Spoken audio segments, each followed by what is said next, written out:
ಸಂಕಟ ದುಃಖಮೂಲೆಲ್ಲ ತೀರಿಪೋಯೇగా నశింపజేయుదూత నన్ను దాటిపోయేను నశింపజేయుదూత నన్ను దాటిపోయేను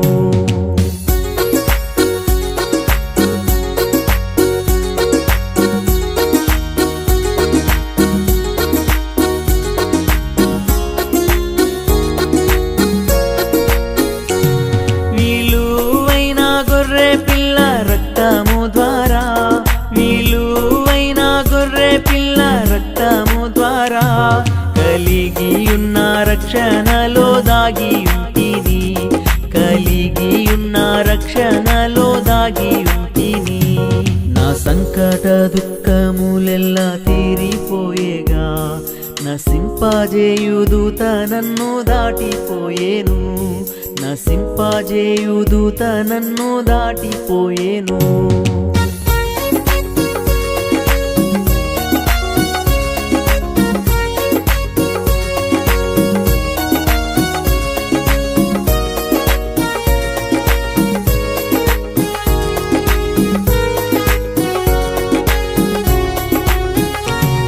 మార్చబడు నాదు మార మధురముగా మార్చబడు నాదు మార మధురముగా పారు జలము బండ నుండి త్రాగుచుందును పారు జలము బండ నుండి త్రాగుచుందును నా సంకట దుఃఖములెల్ల తీరిపోయేగా నశింపజేయుదూత నన్ను దాటిపోయేను నశింపజేయుదూత నన్ను దాటిపోయేను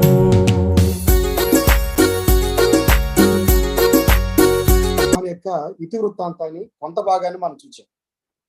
దీని పూర్వపరాలు లూకాసు వార్త 3వ అధ్యాయంలో యేసుక్రీస్తు ప్రభు యొక్క బాప్తిస్మం యోహాను ఎలాగిచ్చాడో యోహాను బాప్తిస్మం ఇవ్వడానికి గల కారణాలన్నీ కూడా నిన్నటి దినాన్ని గమనించాం. క్రైస్తవ ఎదుగుదలలో మొదటి మెట్టు మనకు తెలుసు, రక్షణ పొందిన ప్రతివాడు బాప్తిస్మం పొందని ఇది దేవుని యొక్క ఆజ్ఞగా మనం చూస్తాం. సంఘానికి దేవుడు 2 ఆజ్ఞలు ఇచ్చాడు. ఒకటి బాప్తిస్మం అనేటువంటి ఆజ్ఞ, రెండవది రొట్టె విరిచే కూడిక. కనుక బాప్తిస్మం అనే పదం బ్యాప్టైజో అనే గ్రీకు పదం నుంచి వచ్చింది. దాని అర్థం ఏంటంటే ముంచుట అని అర్థం. సో చరిత్రలో బాప్తిస్మం మనం చూసినప్పుడు మొట్టమొదటిసారిగా యోహానుతో బాప్తిస్మం ఎలాగిచ్చాడో మనం చూస్తాం. మొట్టమొదటి బాప్తిస్మ ఆచారం బాప్తిస్మ ఇచ్చి యోహానుతో ప్రారంభమవుతుంది. అంత క్రితం మనకి సరైన వచనాలు మనకు దొరకవు. కనుక ఇక్కడ అంటాడు 1వ అధ్యాయం 6వ వచనం యోహాను సువార్తలో, దేవుని యొద్ద నుండి పంపబడిన మనుష్యుడు ఒకడు ఉండెను, అతని పేరు యోహాను. బాప్తిస్మం ఇచ్చుటకు నేను దేవుని యొద్ద నుండి పంపబడ్డానని తానే స్వయంగా సాక్ష్యం ఇచ్చాడు. తర్వాత నేను ఆయన ఎరుగనైతిని గాని నీళ్లలో బాప్తిస్మం ఇచ్చుటకు నన్ను పంపినవాడు నీ వెవని మీద ఆత్మ దిగివచ్చి నిల్చుట చూతువో ఆయనే పరిశుద్ధాత్మలో బాప్తిస్మం ఇచ్చేవాడని నాతో చెప్పాననే మాట మనం చూస్తున్నాం. అది యోహాను సువార్త 1వ అధ్యాయం 33వ వచనంలో మనం గమనిస్తాం. కనుక బాప్తిస్మం అనేది దేవుని యొక్క ప్రణాళిక. దానికి ప్రతివాడు బహిరంగంగా ఒప్పుకోవాలి. యేసు ప్రభుతో పాటు సమాధి చేయబడ్డాం బాప్తిస్మం అంటే. ఈ విధంగా బాప్తిస్మం గురించి మనం చూస్తున్నాం. బైబిల్లో 5 రకాల బాప్తిస్మాలు ఉన్నాయి. అవేంటో ఈ రోజున మనం ఒకదాని వెంట మనం నేర్చుకుందాం. మొట్టమొదటి బాప్తిస్మం మారు మనసు విషయమైన బాప్తిస్మం. ఈ బాప్తిస్మము మారు మనసుకు సంబంధించిన విషయం. బాప్తిస్మం గురించినటువంటి జాడ ధర్మశాస్త్రం నుంచే వచ్చింది. యూదులు వారి ఆచార సంబంధమైన శుద్ధిలో బాప్తిస్మం అనేది ఉంది. ఎక్కడ దొరుకుతుంది అంటారా? కుష్ఠరోగి శుద్ధులైన తర్వాత రక్తం ప్రోక్షించబడి నీటితో శుద్ధి చేసుకోవాలని లేవియాకాండంలో చెప్పాడు. కుష్ఠరోగి పవిత్రుడని నిర్ణయించిన దినమున వాని గురించిన విధి ఏంటంటే యాజకుని యొద్దకు తీసుకురావాలి వాడిని. యాజకుడు వాడిని పాళెంలో తీసుకెళ్తాడు. యాజకుడు వాడిని చూసినప్పుడు కుష్ఠపొడ బాగుపడి కుష్ఠరోగిని విడిచిన ఎడల యాజకుడు పవిత్రత పొందగోరు వాని కొరకు సజీవమైన 2 పవిత్ర పక్షుల్ని, దేవదారు కర్రను, రక్తవర్ణం గల నూలును, ఇస్సోపును తెమ్మని ఆజ్ఞాపించాలి. ఆ విధంగా అప్పుడు యాజకుడు ఏం చేస్తారంటే పారు నీటిపై మట్టి పాత్రలో ఆ పక్షులలో ఒక దాన్ని చంపి సజీవమైన పక్షిని ఆ దేవదారు కర్రను రక్తం వర్ణం గల నూలును హిస్సోపును తీసుకుని పారు నీటి పైన చంపిన పక్షి రక్తంలో వాటిని సజీవమైన పక్షిని ముంచి కుష్టి విషయంలో పవిత్రత పొందుగోరు వాని మీద 7 మార్లు ప్రోక్షించి వాడు పవిత్ర నిర్ణయించాలి. ఈ చరిత్ర అంతా కూడా లేవియాకాండం 14వ అధ్యాయము 2 నుంచి 9 వచనాల్లో మనం చూస్తాం. కనుక బాప్తిస్మం అనే ప్రక్రియ ధర్మశాస్త్రం నుంచే ఆరంభమైంది. కుష్ఠరోగి శుద్ధి అయిన వాడు క్షౌరం చేసుకుని నీళ్లతో స్నానం చేసి పవిత్రుడు అవ్వాలి అని ధర్మశాస్త్ర విధిని గురించి మనం చూస్తున్నాం. తర్వాత మనం గమనిస్తే రెండవ బాప్తిస్మం పరిశుద్ధాత్మ బాప్తిస్మం, బ్యాప్టిజం ఆఫ్ హోలీ స్పిరిట్ అంటే పరిశుద్ధాత్మ గురించి బైబిల్లో రాయబడిన ఇది ఒక రకమైన బాప్తిస్మం అన్నమాట. పెంతెకోస్తు దినాన్న సంఘమంతా కూడుకున్నప్పుడు పరిశుద్ధాత్మ బాప్తిస్మం పొంది వారు క్రీస్తు శరీరంలో చేర్చబడ్డారు. పరిశుద్ధాత్మ బాప్తిస్మం మరలా జరిగే కార్యం కాదు, ఇది ఒకసారి జరుగుతుంది. అది అపోస్తల కార్యములు 2వ అధ్యాయం 1వ వచనంలో పెంతెకోస్తు పండుగ రోజున, అంటే పస్కా పండుగ తర్వాత 50వ రోజున ఈ పండుగ జరుపుకుంటారు యూదులు. పెంతెకోస్తు అనేది గ్రీక్ పదం. దాని అర్థం ఏంటంటే 50 అని అర్థం. కొంతకాలం ముగిసిన తర్వాత కృతజ్ఞత సంబంధించిన పండుగ వాళ్ళు జరుపుకుంటారు. దానిని పెంతెకోస్తు పండుగ అంటారు. సో థ్యాంక్స్ గివింగ్ మీటింగ్ అన్నమాట. ఆ 50వ రోజు అనేది చాలా పవిత్రమైన రోజు. దాన్నే పెంతెకోస్తు పండుగ అని చెప్పారు. అప్పుడు పరిశుద్ధాత్మ దేవుడు వారి మీదకి రాలినట్లుగా మనం చూస్తాం. పెంతెకోస్తు పండుగ దినం సంపూర్ణంగా వచ్చినప్పుడు అప్పుడు సంఘం ఆవిర్భావం, సంఘం యొక్క పుట్టుక మనం చూస్తాం. ఆ రోజున పరిశుద్ధాత్ముడు కుమ్మరించబడ్డాడు. దాని ఫలితంగా మరి అనేకమైన గొప్ప కార్యాలు అక్కడ జరిగినట్లుగా మనం చూస్తాం. ఇది మొదటి పెంతెకోస్తు దినం. తర్వాత మనం చూస్తే సమరయలో కూడా మనం గమనిస్తాం. కొర్నేలి ఇంట్లో కూడా ఈ పరిశుద్ధాత్మ ఏం చేస్తాడో ఆయన కార్యాలు, ఆయన శక్తిని అపోస్తల కార్యాలు 10వ అధ్యాయంలో మనం గమనిస్తాం. కనుక విశ్వాసులందరూ బాప్తిస్మం పొందాలి. పరిశుద్ధాత్మ లోనికి బాప్తిస్మం పొందడం అంటే ఇది ఒకసారి జరిగే ప్రక్రియ. రక్షణ పొందిన వాడు పరిశుద్ధాత్మలోని కూడా బాప్తిస్మం పొందుతాడని అర్థం కావాలి. అంతేగాని పరిశుద్ధాత్మ బాప్తిస్మం కొరకు 50 రోజులు కనిపెట్టి డ్రమ్ము బాగా వాయించి గంతులు గెంతుతూ ఎగిరి రకరకాల శబ్దాలు చేస్తూ ఇది పరిశుద్ధాత్మ బాప్తిస్మం అసలు కాదు. వాక్యాలు అలా రాయబడలేదు. పరిశుద్ధాత్మ బాప్తిస్మం ప్రత్యేకమైన ఒక వ్యక్తి రక్షణ పొందిన వెంటనే వాడు పరిశుద్ధాత్మలోనికి బాప్తిస్మం పొందాడనే సంగతి మనకు అర్థమవుతుంది. కనుక పరిశుద్ధాత్మ బాప్తిస్మం గురించి 13 వచనాలు ఉన్నాయి. వాటిని మనం 2గా విభజించుకోవచ్చు. కొన్ని సువార్తల్లో ఉంది, కొన్ని అపోస్తల కార్యాల్లో మనం గమనిస్తాం. కనుక బాప్తిస్మంలో పరిశుద్ధాత్మ పాత్ర కూడా మనం చూస్తాం. అందుకని బాప్తిస్మం ఇచ్చేటప్పుడు తండ్రి యొక్కయు కుమారుని యొక్కయు పరిశుద్ధాత్మలోనికి అంటారు. అంతేగాని ముగ్గురు దేవుళ్ళని, ముగ్గురు వేరు అని దాన్ని మనం అలా చూడకూడదు. త్రిత్వమైన దేవుడు యేసుక్రీస్తు నామలోనే పరిశుద్ధాత్మ, కుమారుడు, తండ్రి అనే పదాలు మనం గమనించాలి. పేతురు ఆయన సంఘాలను దర్శిస్తున్నప్పుడు ఒక ప్రశ్న వచ్చింది. పేతురు అడుగుతున్నాడు, మీరు యేసుక్రీస్తు నామలో బాప్తిస్మం పొందారా అంటే వాళ్ళు అన్నారు, అసలు మాకు యేసునామం అంటేనే తెలియదు అన్నాడు. కనుక మీరు యేసుక్రీస్తు నామలో బాప్తిస్మం పొందన్నాడు. మరి అలాగని మనం ప్రస్తుతం యేసుక్రీస్తు నామలో బాప్తిస్మం పొందాలా? ఇది వివాదాస్పదమైన అంశం. అయితే అందులో మనం చూస్తే యేసుక్రీస్తు నామలోనే తండ్రి అయిన దేవుడు ఉన్నాడు, కుమారుడైన క్రీస్తు ఉన్నాడు, పరిశుద్ధాత్మ దేవుడు ఉన్నాడు. కనుక ఈ తేడాను మనం గమనించాలి. కనుక పరిశుద్ధాత్మ బాప్తిస్మం గురించి 13 వచనాలు బైబిల్ గ్రంథంలో రాయబడ్డాయి. మొదటి 6 భాగాలు మనం చూస్తే దీనికి ప్రతినిధి ఎవరంటే యేసుక్రీస్తు ప్రభువే. ప్రభావం చూపించేవాడు పరిశుద్ధాత్మ. పరిశుద్ధాత్మ బాప్తిస్మం గురించి 13 వచనాలు ఉన్నాయి. అందులో మనం గమనిస్తున్నాం. ఎడమ వైపున కుడి వైపున 2 భాగాలు చేసుకున్నాం. నెమ్మదిగా చెప్పాను, రాసుకోవడానికి ప్రయత్నం చేయండి. ఎడమ వైపున క్రీస్తు ప్రతినిధిగా ఉన్నాడని రాసుకోండి. క్రీస్తు ప్రతినిధిగా ఉన్నాడు. రెండవదిగా పరిశుద్ధాత్మ ప్రభావం ఈ బాప్తిస్మంలో ముఖ్యమైన విషయం. ప్రతినిధి క్రీస్తు, ప్రభావం పరిశుద్ధాత్మ దేవుని. ఇందులో 6 వచనాలు ఉన్నాయి. ఒక్కొక్కటిగా రాసుకోవడానికి ప్రయత్నం చేయండి. మొట్టమొదటిగా మత్తయి సువార్త 3వ అధ్యాయం 11వ వచనం. మత్తయి సువార్త 3వ అధ్యాయం 11వ వచనం. పరిశుద్ధాత్మ బాప్తిస్మాన్ని గురించి మనం చూస్తున్నాం. మత్తయి సువార్త 3వ అధ్యాయం 11వ వచనం. పాయింట్ నెంబర్ 2 ఇందులో మార్కు సువార్త 1వ అధ్యాయం 8వ వచనం. మార్కు సువార్త 1వ అధ్యాయం 8వ వచనం. ఇందులో ప్రతిని క్రీస్తు అన్నమాట. మార్కు సువార్త 1వ అధ్యాయం 8వ వచనం. మూడవదిగా లూకా సువార్త 3వ అధ్యాయం 16వ వచనం. లూకా సువార్త 3వ అధ్యాయం 16వ వచనం. లూకా సువార్త 3:16. నాలుగవదిగా యోహాను సువార్త 1వ అధ్యాయం 33వ వచనం. యోహాను సువార్త 1వ అధ్యాయం 33వ వచనం. యోహాను సువార్త 1వ అధ్యాయం 33వ వచనం. ఐదవదిగా అపోస్తుల కార్యములు 1వ అధ్యాయం 5వ వచనం. అపోస్తుల కార్యములు 1వ అధ్యాయం 5వ వచనం. ఆరవదిగా అపోస్తుల కార్యములు 11వ అధ్యాయం 16వ వచనం. అపోస్తుల కార్యములు 11వ అధ్యాయం 16వ వచనం. ఈ బాప్తిస్మ ప్రక్రియలో ప్రతినిధి క్రీస్తు, ప్రభావం చూపించేవాడు పరిశుద్ధాత్మ దేవుడు. ఈ 6 వచనాలు మీకు తీరిక ఉన్నప్పుడు జ్ఞాపకం చేసుకొని ధ్యానం చేయండి. సో క్రీస్తు అధికారం వలన పరిశుద్ధాత్మ అనుగ్రహించబడ్డాడు.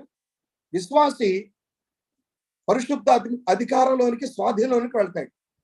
విశ్వాసి పరిశుద్ధాత్మ అధికారంలోనికి, స్వాధీనంలోనికి వెళ్తాడు. ఇది ప్రతినిధి క్రీస్తు, ప్రభావం పరిశుద్ధాత్మ దేవుడు. 6 వచనాలు ఇందులో చూసాం. ఇప్పుడు కుడివైపున ఇందులో ప్రతినిధి పరిశుద్ధాత్మ దేవుడు.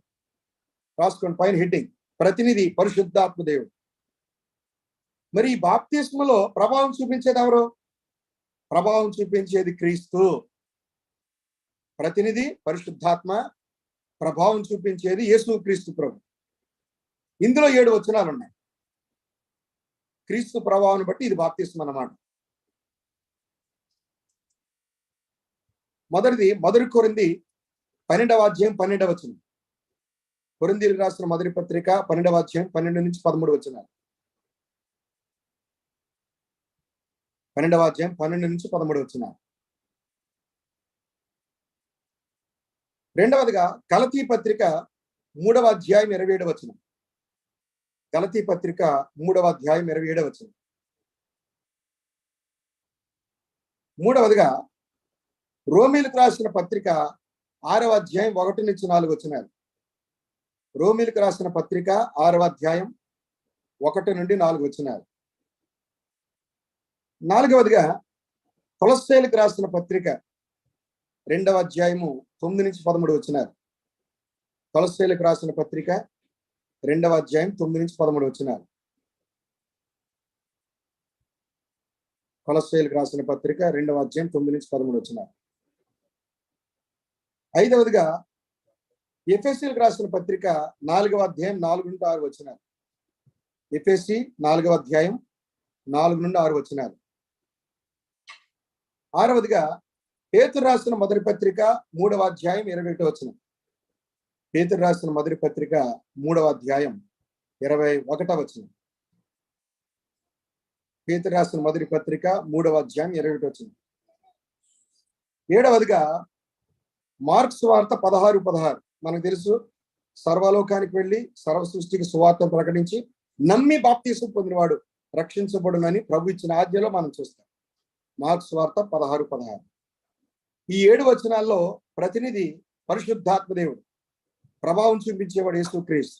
దీని అర్థం ఏంటంటే క్రీస్తు అధికారంలోనికి విశ్వాసులు వెళ్తారు. అది దీని అర్థం. క్రీస్తు అధికారంలోనికి, ఆయన అధీనంలోనికి విశ్వాసులు వెళ్ళడం. కనుక ఇది 2వ రకమైన బాప్తిస్మం, పరిశుద్ధాత్మల బాప్తిస్మం. మొదటిది ఏంటి? మొదటిది మనం చూసాం, మారు మనసు విషయమైన బాప్తిస్మం. రెండవదిగా పరిశుద్ధాత్మ బాప్తిస్మం. అయితే ఈ బాప్తిస్మలో 2 కార్యాలు జరుగుతాయి, 3 కార్యాలు జరుగుతాయి ఈ బాప్తిస్మలో. ఆ 3 కార్యాలు ఏంటో చెప్తాను, జాగ్రత్తగా రాసుకోండి. మొదటిది నూతన సృష్టిగా మారడం. ఒక వ్యక్తి నూతన సృష్టిగా మారడం. ఒక వ్యక్తి నూతన సృష్టిగా మారడం. రెండవదిగా యేసు క్రీస్తు శిరస్సుగా ఉంటాడు. యేసు క్రీస్తు శిరస్సుగా ఉంటాడు. యేసు క్రీస్తు శిరస్సుగా ఉంటాడు. మూడవదిగా క్రీస్తులో పాలువారం అవుతాం. పార్టాకర్స్ అన్నాడు ఇంగ్లీష్ లో. పార్టాకర్స్, క్రీస్తులో పాలువారం అవుతాం. ఇవన్నీ కూడా బాప్తిస్మంలో జరిగే కార్యక్రమాలు. నూతన సృష్టి అవ్వడం, యేసు శిరసత్వానికి లోబడ్డం, మూడవదిగా యేసు ప్రభులో, క్రీస్తు యేసులో పాలువారమగడం. ఇవన్నీ కూడా మనం గమనించినట్లయితే ఇది పరిశుద్ధాత్మ బాప్తిస్మాన్ని మనం చూసాం.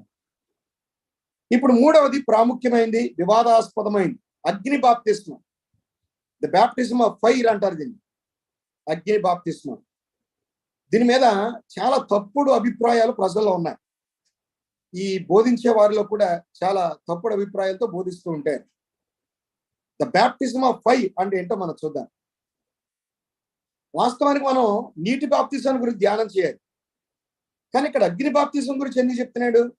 యోహాను బాప్తిజం ఇచ్చే యోహాను అంటే కొంతమంది ఏమనుకుంటారంటే ఈ బాప్తిజం విశ్వాసులు కూడా పొందుతారు అని చెప్పి మైకు ఖర్చీలు కట్టి ఉఫ్ అని ఊదేవాడు ఒకడు ఉన్నాడు.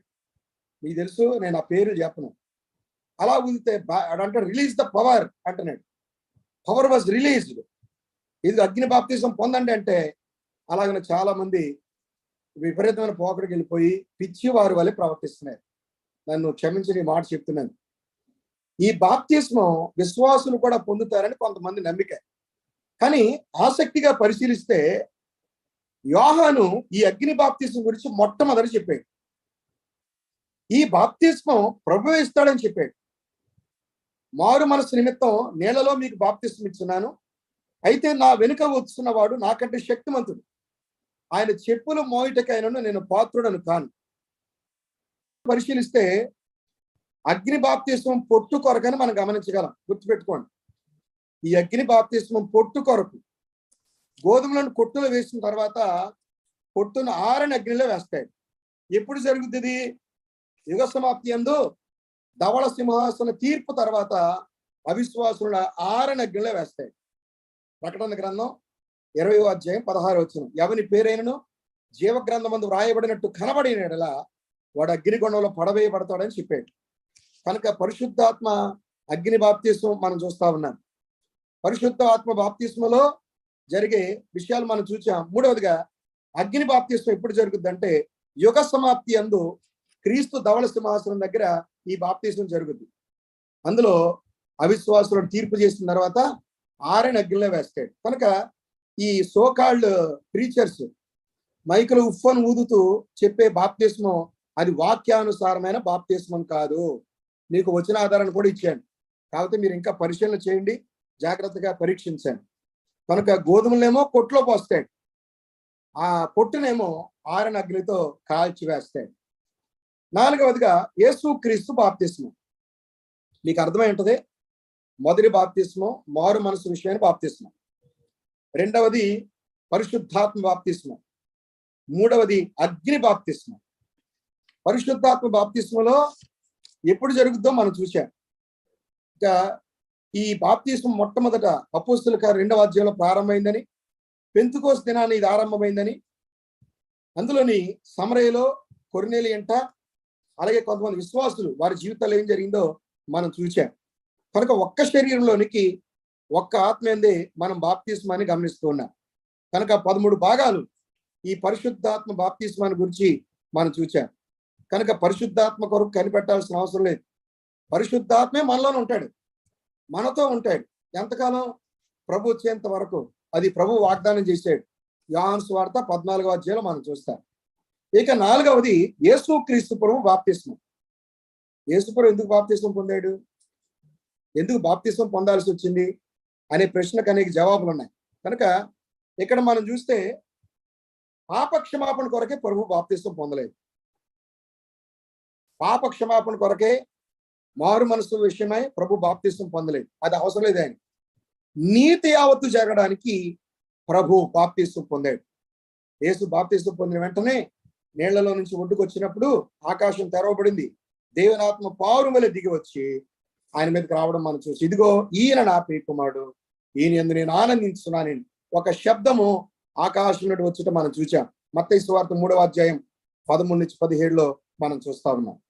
కనుక 4వదిగా యేసుక్రీస్తు బాప్తిస్మం ఆయన ఎందుకు పొందాడంటే నీతి యావత్తు ఇలా జరగడానికి ఆయన పొందినట్లుగా మనం చూస్తా ఉన్నాం. కనుక ఈ బాప్తిస్మంలో ప్రభు మన స్థానాన్ని తీసుకున్నాడు. వాస్తవమే, గలిలయలోని యోర్దాను దగ్గర బాప్తిస్మం పొందాడు. మరి చాలా మంది తెలియక సంఘంలో బాప్తిస్మం పొందిన కూడా మరలా జెరూసలేం వెళ్ళి జెరూసలేంలో యోర్దాను నదిలో బాప్తిస్మం పొందుతున్నారు రెండోసారి. పెద్ద అయ్యగారు ఇస్తారనమాట. అందులో ఇదేమైనా వాక్యానుసారం అంటారా? అసలు యోర్దాన్ అంటే మరణం. కొన్ని ఏమన్నా యోర్దాన్ నది మనకలా గోదావరిలో ఫ్రెష్ వాటర్ కాదు, అది వంకర టెంకర్లు ఉన్న నది. అందులో నీళ్ళన్నీ కూడా మురికిగా ఉంటాయి. ఇప్పుడు కూడా అలాగే ఉన్నాయి. హెర్మోను మంచు కొండ ఆ ప్రాంతంలో మంచు పడుతున్నప్పుడు దాని యొక్క జలలు కిందకు ప్రవహించి ఇదిగో యోర్దాను నది అది ఎక్కువగా పొంగి పొరలు ప్రవహిస్తూ ఉంది. యెహోషువ గ్రంథం 4వ అధ్యాయంలో ఆ సంగతులు రాయబడ్డాయి. కనుక ఇప్పుడు బాప్తిజం పొందినోడు, సంఘ క్రమంలో చేర్చబడినవాడు మరలా యోర్దాను నదికి వెళ్ళి రెండోసారి బాప్తిజం పొందాల్సిన అవసరం లేదు. ఒకవేళ తెలియజేస్తే ప్రభు క్షమించును గాక.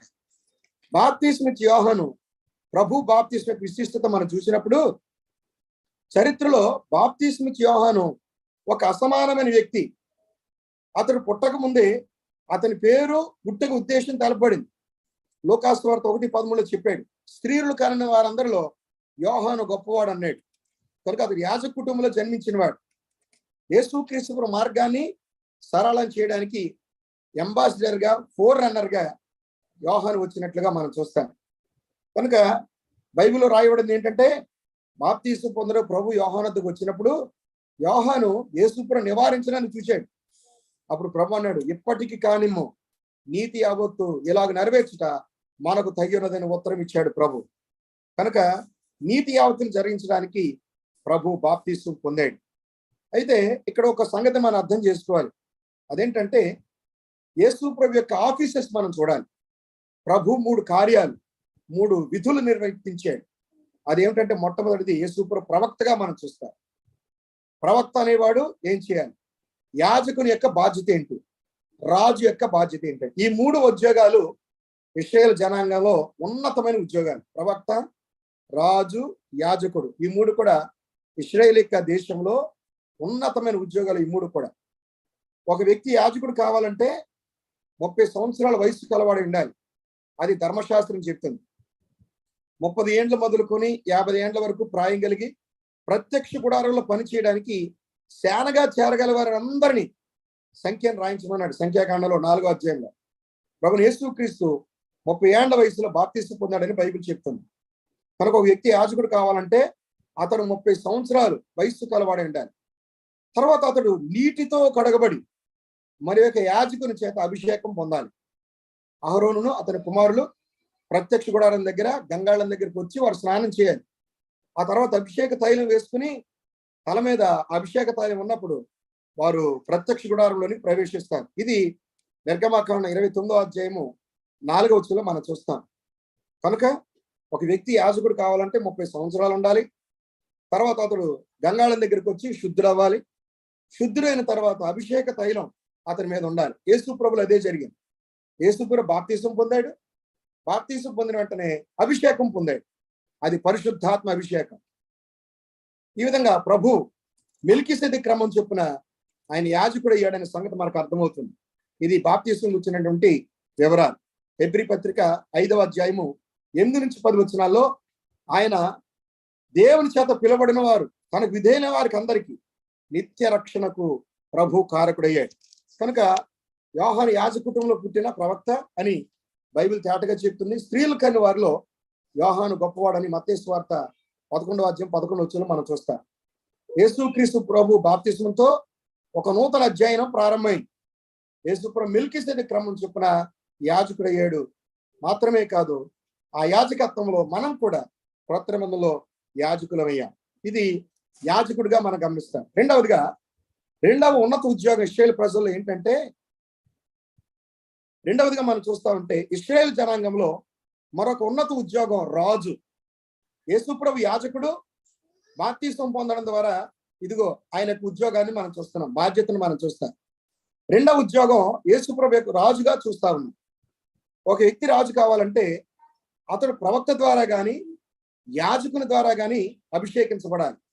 ప్రవక్త ద్వారా గాని యాజకుని ద్వారా గాని అభిషేకించబడాలి. ఇలాంటి అభిషేకం సౌలు దావీదులో కూడా మనం చూస్తాం. అలాగే బాప్తిస్మ ఇచ్చే యోహాను ప్రభుని క్రీస్తుకు బాప్తిస్మ ఇచ్చేటప్పుడు పరిశుద్ధాత్మ ప్రభు నిత్యుడైన రాజుగా యేసు ప్రభుని అభిషేకించాడు. ప్రభు యూదుల రాజుగా వచ్చినప్పుడు ఆయన రాజుగా అభిషేకించబడ్డాడు, ప్రకటించబడ్డాడు. ఈ విధంగా యేసు ప్రభు రాజుగా మనం చూస్తాం. అయితే ఈ రాజును వారు తృణీకరించారు. నీ రాజ్యం మాకు అక్కర్లొద్దు అని చెప్పి త్రోసివేశారు. కానీ ఒకనొక రోజున వాగ్దానం చేశాడు ప్రభు, 1000 ఏళ్ల పరిపాలనలో తాను రాజుగా ఉండబోతున్నాడు. ఆయన రాజరికంలో చక్కని పరిపాలన మనం చూస్తాం. ఆయన మరలా వచ్చినప్పుడు ఇక బాప్తిస్మం ఉండదు. ఇక మొదటిసారి వచ్చినప్పుడు బాప్తిస్మం పొందాడు, రెండవసారి వచ్చినప్పుడు ఇక బాప్తిస్మం పొందడు. కనుక రెండవ ఉన్నత ఉద్యోగం రాజు, ఒకటి యాజకుడు. ఇదిగో బాప్తిస్మం పొందడం ద్వారా యాజక ధర్మాన్ని ప్రభు జరిగించాడు మెల్కీసెదెకు క్రమం చొప్పున. రెండవదిగా యేసు ప్రభు ఉద్యోగాల్లో రెండవ ఉద్యోగం రాజు అని చూస్తున్నాం. ఆయన రాజులకు రాజు, ప్రభువులకు ప్రభు. మూడవదిగా మరొక ఉన్నతమైన ఉద్యోగం ప్రవక్త. ప్రవక్త ఏం చేయాలి? దేవుని మనసులోని మాటను ప్రజలకు చెప్పాలి. ప్రవక్త అభిషేకించబడాలి. ఎలీషా కాలంలో మనం చూస్తాం, ఏలియా దుప్పటి ఎలీషా మీద పడినప్పుడు రెండింతల ఆత్మ కలిగిన వాడే విశేషమైన పరిచర్య చేసిన వాడుగా మనం చూస్తాం. బాప్తిస్మ ఇచ్చే యోహాను కూడా ప్రభువుకు బాప్తిస్మ ఇచ్చినప్పుడు పరిశుద్ధాత్మ ప్రభువును ప్రవక్తగా అభిషేకించాడు. కనుక యేసు ప్రభు మూడవ ధర్మాన్ని ఆయన జరిగించాడు, ప్రవక్తగా ఉన్నాడు. కనుక బాప్తిస్మలో 3 విధులు మనం చూచాం. ఒకటి యేసు ప్రభు రాజు, యాజకుడు, 3 ప్రవక్త అని చూచాం. ఐదవదిగా క్రీస్తు కొరగా నీటి బాప్తిస్మాన్ని చూస్తాం. ఈ ఆచారంలో చాలా వ్యతిరేకత మనం చూస్తాం. దీన్ని చూస్తే చాలా మంది తెలియక చిలకని బాప్తిస్మం తీసుకుంటూ ఉంటారు. చిన్నతనంలోనే 8 ఏండ్ల వయసులోనే కావచ్చు, లేదా 8 రోజులు కావచ్చు, చిలకని బాప్తిస్మాన్ని ఇస్తారు. దీని ద్వారా పునర్జన్మ సాధిస్తాం, పరలోకం వెళ్తారని చెప్పి మరి కొన్ని గుంపుల వారు చెప్పేవారు ఉన్నారు. ఇది కూడా వాక్యానుసారమైన బాప్తిస్మం కాదు. వాక్యంలో చెప్పాడు, మీరు విశ్వాసం ద్వారా కృపచేతని రక్షింపబడి ఉన్నారు, ఇది మీ వలన కలిగినది కాదు, దేవుని వరమే అన్నాడు. చిలకని బాప్తిస్మం, జెండా కింద నడవడం, ఇవేవి కూడా వాక్యానుసారమైన బాప్తిస్మాలు కాదు. కనుక కొంతమంది శిశువులకి సంఘాల్లో చిలకని బాప్తిస్మం ఇస్తున్నారు, ఇది పరలోకం చేర్చదు. ఒకవేళ శిశువు చనిపోతే ఈ బాప్తిస్మం ఇవ్వకపోతే ఆ శిశువు నిత్య నరకానికి వెళ్ళిపోతాడని ఆ పండితులు చెప్తూ ఉన్నారు. కానీ అది వాక్యానుసారం కాదు. 1 కొరింథీ 7వ అధ్యాయం 14వ వచనంలో దాని యొక్క నిర్ధారణ మనం చూస్తాం. చాలా మంది శిశువును ఎలాగ నిర్ధారిస్తారంటే, బాప్తిస్మం పొందిన వెంటనే వీడు విశ్వాసగా మారిపోయాడు, ఇక జీవితాంతం ఎప్పుడు చనిపోయిన పరలోకం వెళ్తాడని చెప్తారు. అది వాక్యానుసారం కాదు. ఏది వాక్యానుసారం? అతడు పాపేని గ్రహించాలి, తన జీవితంలో తన పాపాలు ఒప్పుకోవాలి, మారు మనసు పొందిన అనుభవం కలిగి ఉండాలి. మాత్రమే కాదు, లోపల పశ్చాత్తాప హృదయం కలిగి ఉండాలి, యేసు ప్రభు రక్తంలో కడగబడాలి. ఇదే బాప్తిస్మానికి క్రైటీరియా. దీనికి మించింది మరొకటి లేదు. ఈ విధంగా క్రీస్తు మరణించాడు కనుక మనం కూడా మరణిస్తాం, క్రీస్తు లేచాడు మనం కూడా తిరిగి లేస్తాం అని బాప్తిస్మం మనకు అద్భుతమైన పాఠాన్ని నేర్పిస్తుంది. తర్వాత మనం గమనిస్తే ఈ బాప్తిస్మం యొక్క చరిత్ర మనం చూస్తున్నప్పుడు బైబిల్లో బాప్తిస్మం పొందబడిన విధానం మనం చూస్తే రకరకాల విషయాలు మనం గమనించగలం. సో చాలా ప్రస్తుతం ట్రెండ్ మారుతూ ఉంది. బాప్తిస్మం పొందడానికి రకరకాల మార్గాలు కూడా వస్తూ ఉన్నాయి. కానీ ఇక్కడ మనం చూస్తున్నప్పుడు వాక్యానుసారమైన బాప్తిస్మం ఏంటంటే, మరి చాలా సార్లు నపుంసకుని యొక్క చరిత్ర మనం చూస్తాం. అతడు దేవాలయంలోకి వెళ్ళాడు, యెరూషలేంకి ఆరాధన చేసుకున్నాడు, మరలా తిరిగి వస్తున్నాడు. మరలా తిరిగి వచ్చేటప్పుడు అక్కడ మనం చూస్తున్నప్పుడు రథం మీద పరిగెత్తుతూ వస్తుంటే అక్కడ యెషయా గ్రంథం 53వ అధ్యాయం చదువుతున్నాడు, కానీ సంగతులు ఏం అర్థం కావడం లేదు.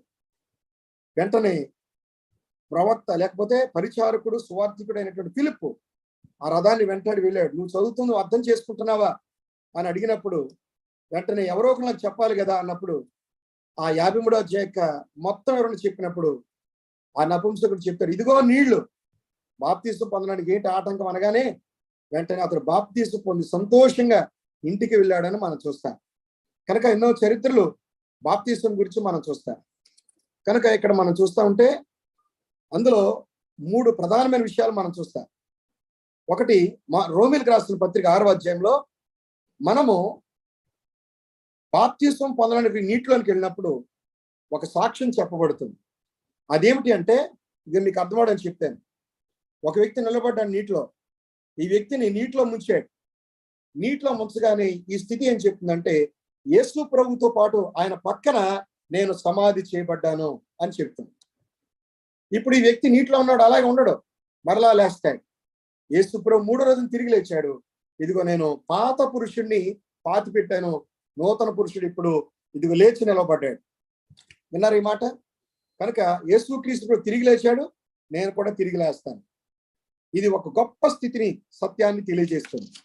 కనుక బాప్తిస్మం అనే పదం, దాని అర్థం, దాని నిర్వచనాన్ని చూసినప్పుడు అద్భుతమైన విషయాలు వాక్యం ద్వారా మనం వింటున్నాం. 5 రకాల బాప్తిస్మాలు ఒక్కొక్కటిగా మీకు చెప్పాను.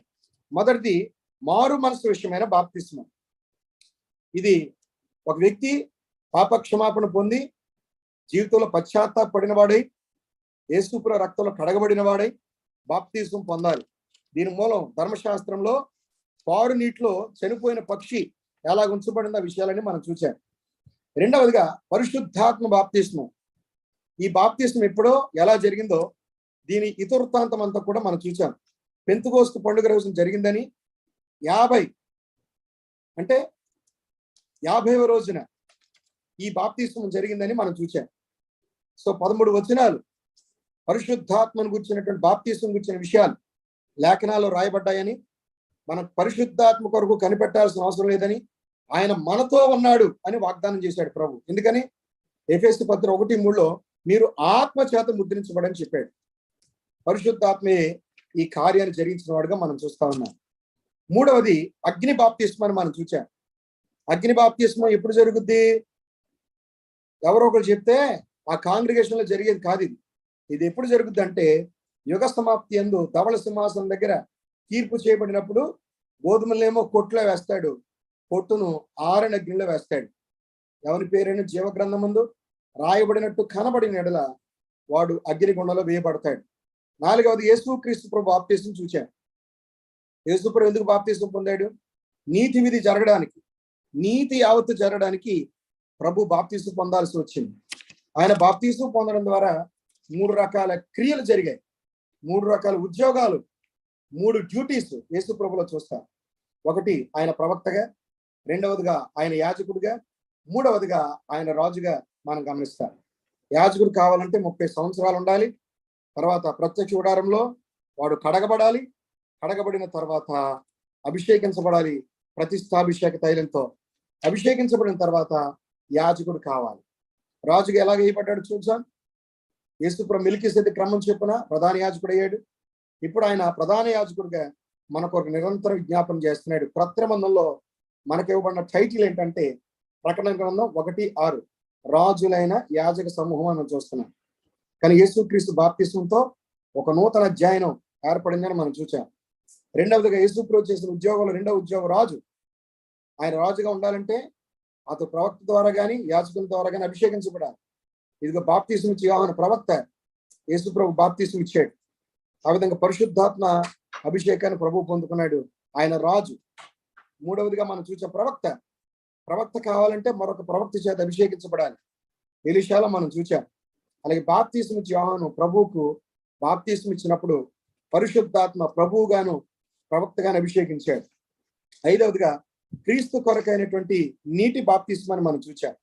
ఈ బాప్తిస్మం చరిత్ర, దాని విధి విధానాలు క్లుప్తంగా మనం ఆలోచన చేయగలిగాం. కనుక ప్రభునందు ప్రియులారా, క్రీస్తు మరణ సాదృశ్యంలో మనం ఐక్యం కావాలంటే, ఒకటి సమాధిలోనికి వెళ్ళడం. యేసుప్రభు సమాధిలోనికి వెళ్ళాడు, మనం నీటిలోనికి వెళ్తున్నాం. సమాధిలో కొంతకాలం ఉంటాం. ఇదిగో ఒక రోజు యేసుప్రభు వస్తాడు, తిరిగి లేస్తాం. నీటిలోనికి వెళ్తున్నాం, నీటిలో ముంచబడిన తర్వాత మరలా లేస్తాం. సమాధిలోని బయటికి వచ్చుట, నీటిలో నుంచి బయటికి రావడాన్ని మనం గమనిస్తాము. కనుక బాప్తిస్మం అనేది ప్రభు ఇచ్చిన ఆజ్ఞ.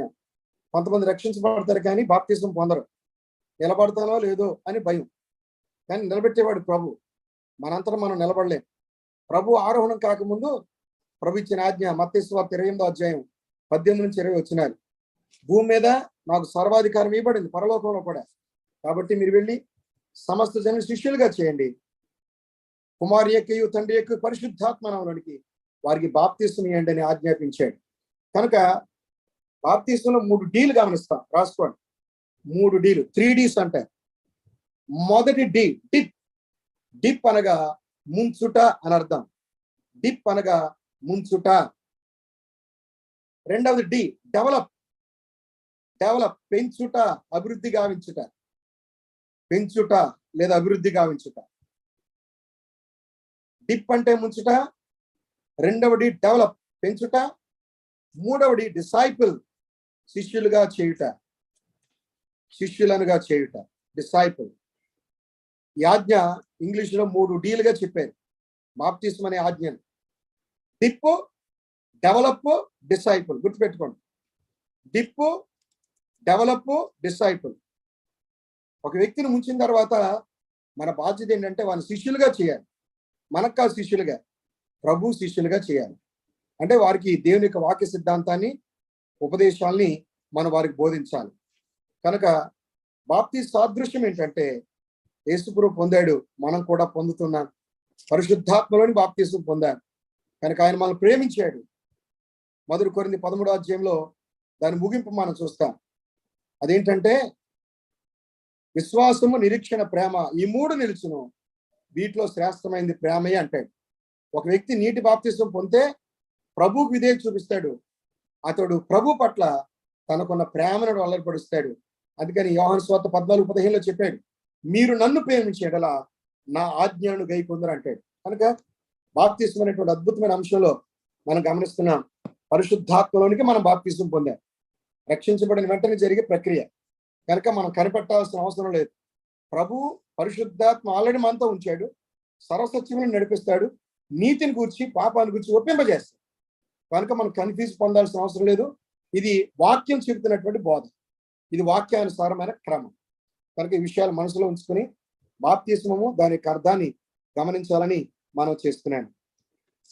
ప్రభు ఈ కొద్ది మాటలు మన కొరకు దీవించును గాక. ఓవర్ టు పాల్సన్ అన్న ఆర్ లోవరాజ్ అన్న. Thank you. వందనాలు. చిన్న మాట ప్రార్థన. ప్రియమైన తండ్రి, నీకు వందనాలు. చెప్పబడిన మాటల మీద నీ ముద్ర వేసి నేర్చుకున్న అంశాలు మా జీవితంలో స్థిరపరుచున్నాం. యేసయ్య నామములో అడుగుచున్నాము తండ్రి, ఆమేన్.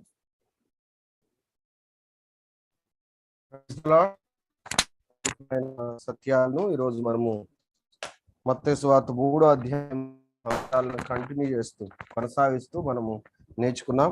ఈరోజు ప్రాముఖ్యంగా బాప్తిస్మం గురించిన విషయాలను మనం నేర్చుకున్నాం. బాప్తిస్మంలో 5 రకాలైన బాప్తిస్మాల గురించి వాటి వివరణము తెలుసుకున్నాం. అవి ఏ విధంగా జరుగుతాయో ఈరోజు దేవుడు మనకు కూలంకషంగా నేర్పించాడు. ఒకటి మారు మనసును గురించిన బాప్తిస్మం అన్న మళ్ళీ రిపీట్ చేశారు కాబట్టి నేను ఓన్లీ అవుట్లైన్స్ గుర్తు చేసి ప్రార్థనలోనికి మనం